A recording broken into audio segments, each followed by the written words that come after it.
स्वागत है आपका। आप देख रहे हैं सीएनबीसी आवाज में हूं मनीषा गुप्ता। और काफ़ी हद तक जो 50% टैरिफ यूएस की तरफ से भारत पे लग चुका है, उसका इम्पैक्ट हमने सभी इंडस्ट्रीज की तरफ से आता हुआ देखा है, चाहे वो टेक्सटाइल है, फिशरीज है या फिर जेम एंड ज्वेलरी है।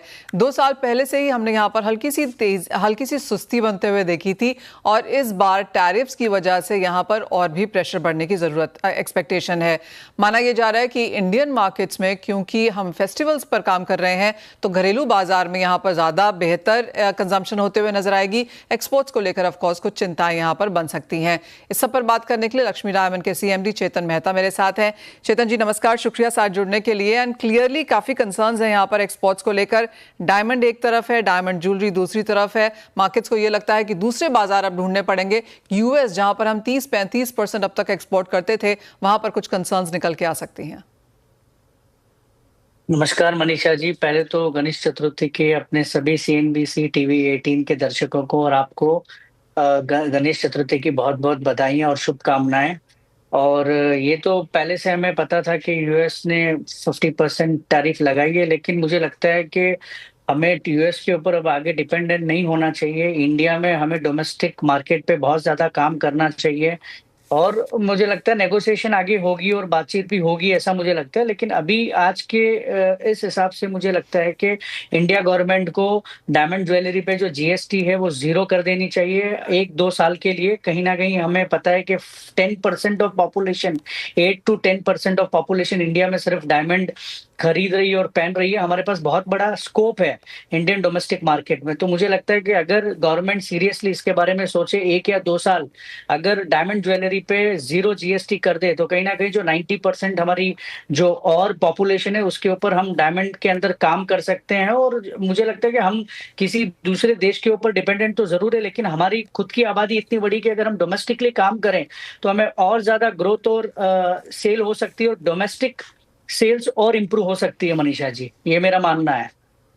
जी हाँ, एब्सोल्युटली। 10-12% ही पेनिट्रेशन है एज ऑफ नाउ भारतीय बाजारों में डायमंड्स को लेकर। किस तरह की टिकट साइज स्पेंड हम फिलहाल यहाँ पर आता हुआ देख रहे हैं जब डायमंड ज्वेलरी की बात आती है? पैन इंडिया के हिसाब से अगर देखा जाए तो ऑफकोर्स साउथ इंडिया में स्पेंड ज्यादा है, लेकिन बाकी जब भाग जो है देश के, किस तरह का टिकट साइज आप बनता हुआ देख रहे हैं? मनीषा जी, कहीं ना कहीं गोल्ड के जो प्राइसेस इतने हाइक हुए हैं, इससे काफी लोगों ने डाइवर्ट डायमंड ज्वेलरी की तरफ की है, जो रियल नेचुरल डायमंड्स है। मैंने लास्ट टाइम जब आपका इंटरव्यू हुआ था, मैंने कहा था ये साल हीरे के लिए है। और मैं आपको ये बताने में बहुत खुशी होगी कि 15 से 20% डायमंड ज्वेलरी में लास्ट ईयर से इस साल बढ़ोतरी हुई है क्वांटिटी वाइज। और साउथ इंडिया में बड़े टिकट साइज, क्योंकि अभी फेस्टिवल चालू हो गए, नवरात्रि दिवाली आने वाली है और वेडिंग सीजन चालू होने वाला है, तो कहीं ना कहीं मुझे लग रहा है 50 to 60% बड़े टिकट साइज पे 10 लाख एबो के ऊपर भी सेल्स अच्छी है। बिलो 10 लाख की सेल्स करीबन 40% है। लाइट वेट का तो वैसे भी बड़ा मार्केट है, डायमंड ज्वेलरी का बहुत बड़ा मार्केट है, लेकिन जो पहले में लाइट वेट डायमंड ज्वेलरी का जो साइज बहुत बड़ा मार्केट था, कहीं ना कहीं 20-30% पोर्शन अभी बड़ी टिकट साइज सेल पर गया है। और साउथ इंडिया में तो जैसे आपको पता है कि सबसे बेस्ट क्वालिटी के और अच्छी क्वालिटी के डायमंड सबसे ज्यादा साउथ इंडिया में यूज हुए जाते हैं। तो बड़े साइज की टिकट साइज बड़ी वाली बहुत अच्छी डिमांड में है। और ये साल मुझे लगता है कि जब हमारा सेकेंड, थर्ड, फोर्थ क्वार्टर खत्म होगा तो बड़ी सेल हमारी डायमंड ज्वेलरी की तरफ इस साल आएगी। मनीषा जी, चेतन जी, आपने एक चीज यहाँ पर जीएसटी को लेकर कही, और एक बार फिर उसी को रिविजिट यहाँ पर करना चाहेंगे। जैसे आपने कहा 0 का ड्यूटी कर देना चाहिए, 0 जीएसटी कर देना चाहिए डायमंड ज्वेलरी पर आने वाले कुछ समय के लिए। अगर वो हो जाता है तो एब्सोल्युटली एक बहुत बड़ा चीयर होगा। सरकार ने कहा भी है, लगातार काफी सारी मिनिस्ट्रीज ये कह भी रही हैं कि इन वर्ड देखना पड़ेगा, डोमेस्टिक डिमांड यहाँ पर अच्छी है, और एक डोर बंद हुआ है लेकिन बाकी कंट्रीज में यहाँ पर एक्सपोर्ट देखने को मिलेगा। और जीएसटी के थ्रू वो इस तरह से उसको रैशनलाइज करेंगे कि लोगों के हाथ में ज्यादा पैसा आए। तो ये सारी काफी चीजें कही गई हैं। अगर ये होता है तो जैसे आपने कहा बहुत बड़ा पॉजिटिव है। अगर ये नहीं होता और अगर ये थोड़ा कम भी होता है, उसके साथ साथ इंडस्ट्री क्या चाहेगी सरकार से? बस हम सरकार को यही चाहेंगे कि कहीं ना कहीं के हमें हमारे डोमेस्टिक मार्केट को बूस्ट करने की बहुत जरूरत है। और कहीं ना कहीं सरकार को बहुत सीरियसली सोचना पड़ेगा कि हम जो दूसरे कंट्रीज पे डिपेंडेंट है, कहीं ना कहीं हमारे भारत में इतनी बड़ी पॉपुलेशन है, इतना बड़ा इन्वेस्टमेंट है, कहीं ना कहीं बहुत ज्यादा जगह है जहाँ लोग ज्वेलरी में इन्वेस्ट करना चाहते हैं। तो मैं यही चाहूंगा कि अगर हमें जीएसटी में राहत मिलती है, चाहे गोल्ड और डायमंड ज्वेलरी में, तो कहीं ना कहीं ये बहुत अच्छी सेल और संकेत होगा और हमारे डोमेस्टिक मार्केट में बहुत ज्यादा पुशअप्स मिलेगा। मिलेगा, लेकिन अगर कहीं न कहीं गवर्नमेंट वो जीएसटी में कुछ चेंजेस नहीं ला पाएगी, तो कहीं न कहीं हमें ये डिफ़िकल्टी होगी कि आगे सेल्स में कहीं न कहीं हमें जीएसटी को लेकर कहीं न कहीं तकलीफ़ें तो होंगी मनीषा जी, और कहीं न कहीं दूसरी मार्केट की तरफ हमें दौड़ना होगा। लेकिन मुझे लगता है भारत को भी भारत सरकार को सीरियस तरफ से सोचना चाहिए कि ये डोमेस्टिक मार्केट इतना बड़ा है, कहीं न कहीं जीएसटी पे 100% वो काम करके कम करें। यही हमारी माँग रहेगी और इसके ऊपर हम ज़ोर कर रहे हैं कि वो जीएसटी कम करें, कहीं न कहीं सेल बढ़ाएँ हमारे डोमेस्टिक की, तो हम कहीं डिपेंडेंट नहीं रहे। अब हमें लगता है कि हम ज़्यादा जब डिपेंडेंट हो रहे हैं, तो कहीं न कहीं दूसरे देश हमारा बेनिफिट ले रहे हैं, तो ये बेनिफिट उनको ना मिले। हमारे खुद के देश के अंदर जो डोमेस्टिक ग्रोथ है, उसको हम बहुत अच्छे से करें। तो मुझे लगता है सरकार इसके बारे में सोचेगी और मैं पॉजिटिव हूँ। कहीं न कहीं सरकार इसके बारे में काम करेगी मनीषा जी। चेतन जी, जहां आपने टिकट साइज की बात करी, तो किस तरह की बढ़त हम यहाँ पर आता हुआ देख रहे हैं? क्योंकि हम जानते हैं कि जो मिडिल कैरेटेजेस डायमंड है, वो हमेशा थोड़ा सा अटक जाते हैं। स्मॉल कैरेटेजेस या फिर वो 2-3 कैरेट के ऊपर वाले जो डायमंड्स हैं, वो ज्यादा रहते हैं। किस तरह के कैरेटेजेस आप यहाँ पर फिलहाल बिकता हुआ देख रहे हैं? और कहीं न कहीं जो अपने जो 2 सेंट से लेकर जो 10-12 सेंट्स के डायमंड्स हैं, उस साइज़ की कैटेगरी ज़्यादा ज्वेलरी में यूज़ हुई जाती है। उसी की सेल 80 से 90% होती है और 5 से 10% सॉलिटर्स और पॉइंटर्स की होती है। और यही ये ट्रेंड ये साल भी यही ट्रेंड रहेगा कि 2 से 10-12 सेंट्स तक से जितने भी डायमंड्स हैं, उसकी सेल ज़्यादा रहेगी। और कहीं न कहीं सॉलिटर और पॉइंटर्स के डिमांड मार्केट में उतने नहीं है जितने होनी चाहिए, बिकॉज़ कहीं न कहीं उसका जो प्राइस है वो बहुत ऊपर रेंज हो जाता है, सब अफोर्ड नहीं कर पाते। लेकिन ज्वेलरी रेंज सभी अफोर्ड कर पाते हैं, तो कहीं न कहीं 2 से 12 सेंट, 10 सेंट तक, 11 सेंट तक लोग अफोर्ड कर पाते हैं, तो उसकी सेल 80% है। बाकी के जो 20% है, उसमें आपके 50 सेंट, 60 सेंट और 1 कैरेट के साइज़ेस आ गए। तो यही टिकट साइज़ अभी चलेगा मनीषा जी, यही साइज़ेस ऑफ डायमंड ज्वेलरी अभी मार्केट में चल रहे हैं और यही आने वाले 5-10 साल तक यही फ्यूचर लग रहा है मुझे। चेतन जी, काफी हद तक जिस तरह से हमने लोअर कैरेटेजेस अलाउ होते हुए देखी हैं, गोल्ड के लिहाज से आपको लगता है वो भी एक चलन है जो मार्केट अब लेता हुआ देख रही है? क्योंकि 22 से 18 से 14 से और अब 12 और 9 कैरेटेजेस जब अलाउ हो गई हैं, आपको उसकी तरफ ज्यादा झुकाव आता हुआ दिख रहा है? कहीं न कहीं साउथ इंडिया की बात करें तो कहीं न कहीं 18 को तो लोगों ने कबूल किया है, लेकिन 14 की थोड़ी और बहुत टाइम लगेगा, थोड़ा और टाइम लगेगा। बिकॉज़ इंटरनेशनल मार्केट तो 12-14 पे बहुत अच्छा काम करता है, लेकिन इंडिया का मार्केट है और हाल ही का जब साउथ इंडिया की बात करें तो 22 से 18 तक तो वो आ गए हैं। 14 के मार्केट में एक्सपेक्टेशंस नॉर्थ मुझे लग रहा है कहीं न कहीं एक्सेप्ट कर रहा है, लेकिन साउथ में थोड़ा-सा टाइम लगेगा। लेकिन जैसे गोल्ड प्राइसेस बढ़ रहे हैं, मुझे लग रहा है कि 12 और 14 थोड़ा-सा टाइम लगेगा, लेकिन कहीं दूर नहीं है। लेकिन 18 तो एक्सेप्ट लोग करना चालू हो गया है मनीषा जी, तो मुझे लगता है थोड़े सालों में 14 का भी चलन आ पड़ेगा। लेकिन कहीं न कहीं मिक्स रिव्यू है, लेकिन साउथ इंडिया में ज्यादातर लोग 22 कैरेट पे ही ज्यादा रिले करते हैं। आज भी वो कहते हैं कि कम पहनेंगे लेकिन स्वच्छ पहनेंगे, अच्छा सोना पहनेंगे, 22 कैरेट का पहनेंगे। वो माइंड लोगों के माइंड में वही चलता है साउथ इंडिया की जब हम बात करें। लेकिन जब यंगस्टर्स और मिलेनियल्स जो आज की जनरेशन जेनजीज आ गई है, उनको ट्रेंड ज्वेलरी की बात करें तो 12-14 कैरेट में ट्रेंड ज्वेलरी चल सकती है। लेकिन जब हम अपने जो शादी के गहने और जो बड़ी ज्वेलरी की बात करें तो 18 और 22 वो काफी टाइम तक इंडस्ट्री में रहेगा। वो 14 और 12 में कन्वर्ट होने का मुझे कोई आगे लग नहीं रहा है कि छोटी ज्वेलरी हो सकती है, बड़ी ज्वेलरी का मुझे कोई ट्रेंड नहीं दिख रहा है मनीषा जी अभी तक। चेतन जी, एक फाइनल सवाल, और लक्ष्मी डायमंड के क्या प्लान्स हैं आने वाले वेडिंग फेस्टिवल सीजन में? आप क्या नया कर रहे हैं? बस हम हर बार कहीं न कहीं लाइट वेट डायमंड ज्वेलरी पर फोकस कर रहे थे, लेकिन इस बार मैंने जैसे कहा कि ये हीरे का साल जो है ये हमारे लिए, तो हमने ब्राइडल ज्वेलरी जो 15-20 लाख के ऊपर है उसके ऊपर ज्यादा काम किया। उसमें जैसे पक्षी, पीकॉक और जो साउथ इंडिया के जो हमारे कल्चर है, नॉर्थ इंडिया का कल्चर है, टेम्पल ज्वेलरी को मिक्स करके फ्यूजन के साथ डायमंड ज्वेलरी का काम करें। तो ब्राइडल की तरफ हमारा झुकाव ज्यादा है। हमें पक्का यकीन है कि लास्ट ईयर से इस साल डायमंड ज्वेलरी में हम मिनिमम 20% ज्यादा करेंगे और मार्केट बहुत पॉजिटिव है। जैसे गोल्ड प्राइसेस बढ़ रहे हैं मनीषा जी, लोगों का ज्यादा झुकाव डायमंड ज्वेलरी की तरफ आ रहा है और ब्राइडल का ज्यादा इस बार सेल होगा, ये मेरा मानना है। उसी के ऊपर लक्ष्मी डायमंड्स भी काम कर रहा है कि बड़ी ज्वेलरी के ऊपर हम ज्यादा काम कर रहे हैं मनीषा जी। आपको जाने दें उससे पहले आपसे एक सेंस चांदी पर भी लेना चाहेंगे। चेतन भाई, बहुत सारे लोग जिनसे मेरी बात हो रही है वो कह रहे हैं कि हाँ, गोल्ड बहुत एक्सपेंसिव हुआ है, तो चांदी और डायमंड का भी जो कुछ संगम है, इसके बारे में भी काफी लोग अब इसके ऊपर भी एडवेंचर कर रहे हैं, ट्राई कर रहे हैं इसको। लेकिन अगर चांदी की बात की जाए तो आज हमने ऑल टाइम हाई यहां पर बनता हुआ देखा है, 1,16,900 रुपए पर किलो का। इस पर आपकी क्या सेंस है? मनीषा जी, चांदी तो न्यू गोल्ड है इस जमाने का, लेकिन कहीं ना कहीं कॉम्बिनेशन चांदी और हीरे का बहुत दूर दूर तक अभी तक दिख नहीं रहा है। हाँ ठीक है, कोई ट्राई कर सकता है, मुझे नहीं लगता है कि उसका बहुत बड़ा मार्केट होगा। हो सकता है कि जो सीवीडी है वो चांदी के साथ बहुत अच्छा जा सकता है, बिकॉज उसका रैप बनता है, लेकिन नेचुरल डायमंड्स और सिल्वर का रैप मुझे कहीं अभी तक दिख नहीं रहा है। लेकिन कोई टेस्ट एंड ट्रायल करे तो कहीं दूर नहीं, लेकिन अभी आने वाले 10 साल में तो मुझे चांदी और हीरे का कोई प्रपोजनेट टारगेट नहीं लग रहा है मनीषा जी, क्योंकि हीरा सिर्फ सोने के साथ ही बहुत बेहतर बनता है, बिकॉज वो जो ज्वेलरी उठ के आती है, और कहीं ना कहीं डायमंड प्राइसेस भी अच्छे हैं, तो उसके साथ ये कॉम्बिनेशन हो सकता है, ट्रायल एरर हो सकता है, लेकिन मुझे फ्यूचर अभी फिलहाल आने वाले 10 साल चांदी और हीरे के साथ नहीं दिख रहे मुझे। ऑलराइट, ठीक है चेतन जी, बहुत शुक्रिया साथ जुड़ने के लिए और पूरी सेंस के लिए भी। और जैसे कहा गया कि अगर जीएसटी नीचे लाया जा सकता है तो फिर इंडियन ज्वेलरी में डिमांड के तौर पर यहाँ पर एक बहुत बड़ा बूस्ट आता हुआ नजर आएगा, क्योंकि सिर्फ 10 से 12% लोग एज ऑफ नाउ यहाँ पर डायमंड पहनते हैं, लेकिन एस्पिरेशंस ऑफ कोर्स काफी ज्यादा हैं। लेकिन एक फोकस चांदी पर फिर से कर लेते हैं। chartandchart.com के विकास बगारिया एंड प्रो इंटेलिट्रेड सर्विसेज के दिनेश सोमानी हमारे साथ हैं। दिनेश जी नमस्कार, कैसे देखते हैं चांदी के प्राइसेस? क्योंकि अंतरराष्ट्रीय बाजारों में वो हाई अभी भी छूना बाकी है, लेकिन भारतीय बाजारों में हम नए नए हाईज लगातार बनता हुआ देख रहे हैं। आप म्यूट पर हैं। I am sorry. जैसे कहा कि सिल्वर की गिरने की स्पीड धीरे धीरे धीमी होती है और जो बढ़ने की स्पीड है तुरंत से हो जाती है। पिछले वीक या लास्ट टू लास्ट वीक हमने देखा था कि 1,10,500 के लेवल्स सिल्वर ने ऑलमोस्ट छुए थे, वहां से करीब करीब 6,500 रुपया तेज हो चुकी है। अभी all time high Indian markets में ट्रेड कर रही है 1,17,000 के आसपास। मुझे लगता है कि आने वाला समय सिल्वर के लिए एक बहुत ही अच्छा समय साबित हो सकता है, और गोल्ड की तेजी मुझे लगता है यहाँ थमती नजर आती है, और सिल्वर में एक नया मूव हमें देखने को मिल सकता है। इंटरनेशनल मार्केट में अभी भी जो 39.52 का 14 इयर्स हाई लगा था वो अभी भी हाई टेस्ट करना बाकी है, लेकिन इंडियन मार्केट में वो हाई सरपास कर चुका है।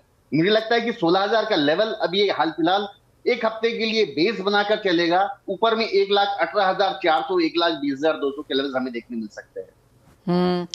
दिनेश जी, थोड़ा सा अपनी नेक्स्ट टिक आउट करेंगे, बताएंगे दिवाली तक क्या नजर आता है अब यहाँ पर चांदी में? आई नो बहुत सारे moving parts of the puzzle हैं यहाँ पर, लेकिन क्या लगता है?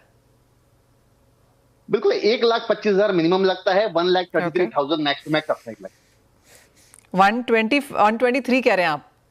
125 मिनिमम, 133 मैक्सिमम। ओके, विकास आपको क्या लगता है ऑन टेक्निकल चार्ट्स कहाँ पे जाती हुई नजर आती है चांदी इस दिवाली तक? जी गुड इवनिंग मैम। हाँ मैम, चांदी में जैसे देखने के लिए मिल रहा है कि हर बार इसका बेस शिफ्ट हो रहा है।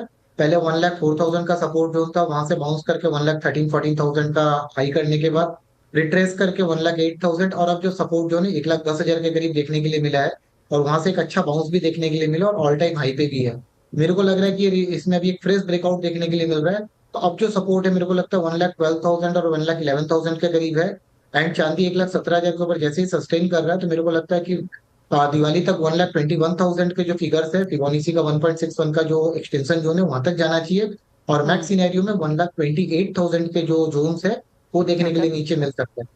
यानी कि 1,15,00,000 की चांदी इस दिवाली तक देखने को मिल सकती है। दिनेश जी, सोना कैसे देखते हैं? और जैसे आपने कहा कि यहाँ पर कुछ स्टेबिलिटी है, बहुत बड़ी तेजी देखने को नहीं मिलेगी, तो गोल्ड प्राइस की क्या रेंज रहेगी?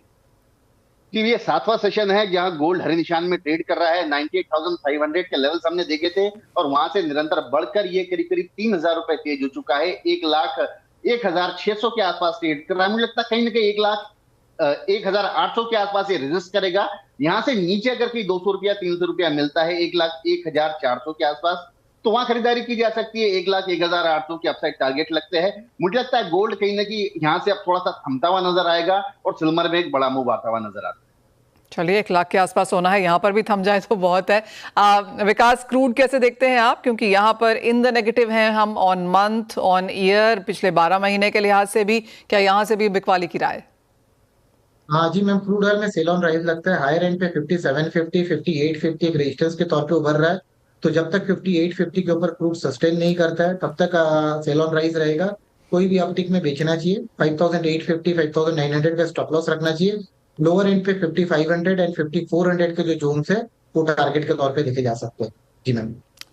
ऑल राइट, तो कुछ बिकवाली यहाँ पर कच्चे तेल में आ सकती है, सोना सपाट रहेगा, लेकिन चांदी में एब्सोल्युटली खरीदारी की राय यहाँ पर बनती हुई। लेकिन इसी के rural flower mills federation of India के प्रेसिडेंट नवनीत चितलांगिया हमारे साथ हैं। नवनीत जी नमस्कार। और जो नोटिफिकेशन हमने सरकार की तरफ से आता हुआ देखा, बाजार को ऐसा लगता है कि जरूरत बिल्कुल नहीं थी, क्योंकि फसल पिछले साल के कंपैरिजन में अच्छी खासी है, सरकार के पास प्रोक्योरमेंट जोरदार है, भाव भी यहाँ पर काफी स्टेबल है। उसके बावजूद भी जिस तरह की एक्सटेंशन और वो भी कड़े नियमों के साथ आई है, आपका क्या रिएक्शन है? नमस्ते मनीषा जी, एकदम आपका सही कहना है कि इस साल ऐसे भी क्रॉप बहुत अच्छी साइज में आया हमारे पास में, और आज के दिन भाव भी एकदम स्टेबल थे। तो इसकी रिवाइज होने की, स्टॉक लिमिट्स की कोई आवश्यकता नहीं थी बाजार को आज के दिन, क्योंकि बाजार एकदम स्टेबल चल रहे हैं, एम्पल अवेलेबिलिटी है, कहीं पे अवेलेबिलिटी की किसी भी कोने में कोई कमी नहीं है। तो ये अगर ऐसे ही चलते तो ठीक था, लेकिन अब क्योंकि सरकार ने कर दिया है, एक फेस्टिव सीजन आता हुआ दिख रहा है और उसके कारण एक प्रिकॉशनरी मेजर लिया है, तो फिर हमने एक्सेप्ट किया कि ठीक है, कोई दिक्कत नहीं है हम लोगों को इससे स्टॉक लिमिट्स लगाने में, रिवाइज करने में, लेकिन आज इसकी कोई आवश्यकता नहीं थी।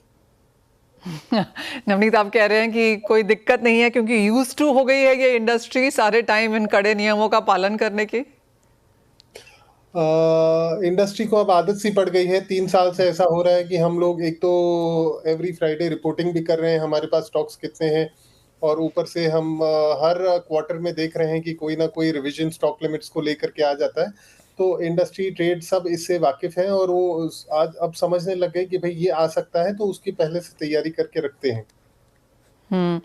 नवनीत, जिस तरह से ये आया है तो बाजार को ये भी लगता है कि सरकार के जो इनिशियल एस्टिमेट्स थे, जो कि ट्रेड से काफी ज्यादा हैं गेहूं के उत्पादन को लेकर, वो शायद यहाँ पर कम रह सकते हैं। साथ ही साथ जिस तरह की बारिशें हमने होते हुए देखी हैं, क्या उसका भी इम्पैक्ट है?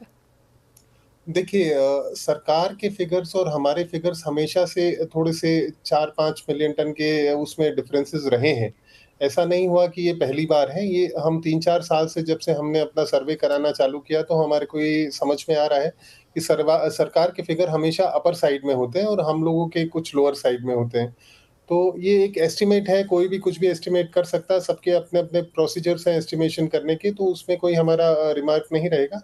लेकिन हाँ, अभी बारिश की वजह से थोड़ा-सा फिनिश प्रोडक्ट्स में डिमांड कम है, उस वजह से सब जगह डिमांड कम है। बारिश बहुत अच्छी है इस साल, और फिंगर्स क्रॉस्ड ये हमारे को नेक्स्ट सीज़न के लिए बहुत मदद दे, इस बारिश से सॉइल मॉइस्चर वगैरह बहुत अच्छा रहेगा। लेकिन हाँ, इस समय इसीलिए थोड़ा-सा जो प्राइसेस हैं उसका मूवमेंट भी कहीं नहीं देखा जा रहा है, क्योंकि बारिश की वजह से एकदम भी डिमांड नहीं है। प्रोडक्ट में मार्केट एकदम बैठा हुआ है, चाहे वो हम फ्लावर की बात करें या फिर हमारे बाई प्रोडक्ट ब्रांड की बात करें, दोनों में उठाव एकदम नहीं है। मांग थोड़ी सी यहाँ पर अर्बन और रूरल दोनों में ही सफर करती हुई नजर आई है नवनीत, लेकिन त्योहारों में, त्योहारों से पहले, त्योहारों के बीच में इस तरह से होना, क्या आपको लगता है थोड़ी सी चिंता का विषय है?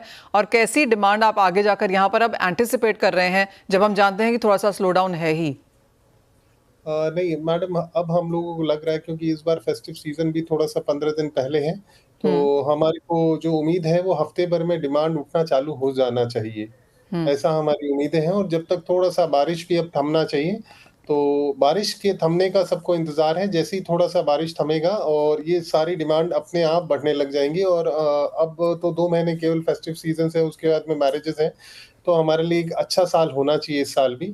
और बस ये है कि अभी जो हम लोगों के साथ एक समस्या आ रही है कि हमारी कैरिंग कॉस्ट नहीं निकल रही है, तो वो थोड़ा-सा कैरिंग कॉस्ट निकल जाएगा, तो इंडस्ट्री को एक उम्मीद रहती है कि हाँ, ठीक है, हमारे को एटलीस्ट लॉसेस से तो बचत हो गई। प्रॉफिट होना नहीं होना एक अलग चीज़ है, लेकिन लॉसेस से बचत हो जाए वो भी बहुत बड़ी बात है इंडस्ट्री के लिए। तो सब इसी उम्मीद में हैं कि थोड़ा-सा डिमांड आ जाए, तो थोड़ा-सा चाल बने हमारे प्रोडक्ट में भी, तो थोड़े से प्राइस अगर इंक्रीज़ होंगे, तो वो जो कैरिंग कॉस्ट है वो निकल जाए इंडस्ट्री की। नवनीत, जिस तरह से हम बात लगातार यहाँ पर करते रहे कि अब पर्याप्त अवेलेबिलिटी है, क्योंकि सरकार के पास अच्छी खासी प्रोक्योरमेंट है, लेकिन ऐसा नहीं है कि मिलों के पास या प्राइवेट या एफएमसीजी के पास यहाँ पर माल नहीं है। सभी लोग वेल स्टॉक्ड हैं, आप कहेंगे? हाँ, एकदम सभी लोग वेल स्टॉक्ड हैं, और जिस हिसाब से आपने देखा होगा लास्ट 1 मंथ में सरकार का 2 बार ये डिसीजन आया है कि अभी ओएमएसएस और इन मार्केट इंटरवेंशन की कोई ज़रूरत नहीं है। इस हिसाब से हमारे को जो समझ में आ रही है वो है कहीं न कहीं जो हम लोग एवरी फ्राइडे एक स्टॉक अपडेट करते हैं सरकारी पोर्टल पे, तो सरकार के पास भी ये डेटाज़ अपने आप अवेलेबिलिटी है और उनको दिख रहा है कि कहीं न कहीं मार्केट में अवेलेबिलिटी अच्छी है। चाहे वो मिलर्स के पास हो, प्रोसेसर्स के पास हो, चाहे वो ट्रेडर्स के पास हो, सबके पास में एम्पल क्वांटिटी स्टॉक्स है। तो इंटरवेंशन की अभी फ़िलहाल तुरंत में ज़रूरत नहीं है, इसीलिए सरकार ने 2 बार ये स्टेटमेंट दिया है। मेजर्स उन्होंने जरूर एक्सटेंड कर दिया, लेकिन ओएमएसएस देने की जरूरत है ऐसा उन्हें नहीं लगता। नवनीत, एक और सवाल यहाँ पर प्राइसेस को लेकर अब यहाँ पर क्या सेंस है, क्योंकि ये भी काफी रेंज बाउंड रहे हैं। सरकार की इस खबर के बाद हल्की सी गिरावट जरूर देखने को मिली, लेकिन कोई बहुत ज्यादा इम्पैक्ट नहीं है। देखिए, प्राइसेस अपने आप में इस साल के सबसे लो में ही चल रहे हैं अभी तक। और इसमें अब ये जो स्टॉक लिमिट्स आए इससे कोई 10, 20, 25 रुपए का और 2-4 दिन के लिए, 10 दिन के लिए मद्दा आ जाए वो तो मैं कह नहीं सकता। लेकिन कोई इससे ज़्यादा अपन सोचे कि 100 रुपए का मद्दा आ जाएगा तो उसकी गुंजाइश एकदम भी नहीं है। ये लोएस्ट भाव है और इसमें बाइंग अपॉर्च्युनिटी भी बनती है। और जहाँ तक रहा अपर साइड जाने का, तो मैं इस साल बहुत ज़्यादा ये नहीं रखता हूँ कि बहुत ज़्यादा अपर साइड में प्राइसेस जाएँगे। लगभग प्रोक्योरिंग स्टेट्स में 2900 रुपए तक जाना चाहिए भाव। क्योंकि अवेलेबिलिटी बहुत अच्छी है, मार्केट में भी बहुत अच्छा स्टॉक लेवल है और साथ ही साथ सरकार के पास भी बहुत अच्छा स्टॉक लेवल है। तो कहीं पे भी अगर स्पेक्युलेटिव ट्रेंड बनेगा तो सरकार डेफिनेटली तुरंत अपने ओएमएसएस के साथ में तुरंत आ जाएगी। तो इसलिए ये सारे मार्केट को भी पता है कि सरकार के पास में बहुत अच्छा स्टॉक्स है। तो इसलिए मेरे को लगता नहीं इस साल कोई स्पेक्युलेटिव ट्रेंड बनेगा या कोई बहुत ज़्यादा अनावश्यक प्राइसेस ऊपर जाएँगे। एक नॉर्मल जो कैरिंग कॉस्ट वाली प्राइसेस ऊपर जाने वाली हैं, वो दिखती हैं कि वो थोड़े से ऊपर जाने चाहिए फेस्टिव सीज़न के बाद भी। तो वो चीज़ है केवल इस बार। नवनीत, आप कहेंगे प्रॉपरली वाटर टाइट, सरकार की तरफ से प्रॉपरली कंट्रोल स्ट्रेटेजाइज मार्केट है अब गेहूं की? हाँ, एकदम कंट्रोल और बहुत अच्छा पिछले 2 साल में जिस हिसाब से सरकार ने मेटिकुलस प्लानिंग करके और जो व्हीट मार्केट को कंट्रोल किया है, वो एक सराहनीय स्टेप है, कदम है सरकार का। और जिस हिसाब से इस साल प्रोडक्शन भी हुई, ये बहुत अच्छी बात है। तो हम लोग अपने फूड सिक्योरिटी की तरफ अगर बढ़ते जा रहे हैं, तो इससे बढ़िया और कोई बात नहीं हो सकती। चलिए, वो काफी ज्यादा अप्रिसिएशन यहाँ पर आता हुआ। नवनीत, बहुत शुक्रिया साथ जोड़ने के लिए और तमाम पहलुओं पर चर्चा भी करने के लिए। इसी के साथ फिलहाल इस कार्यक्रम में इतना ही समय है, मुझे भी दीजिए इजाजत, लेकिन आप बने रहिए CNBC आवाज पर।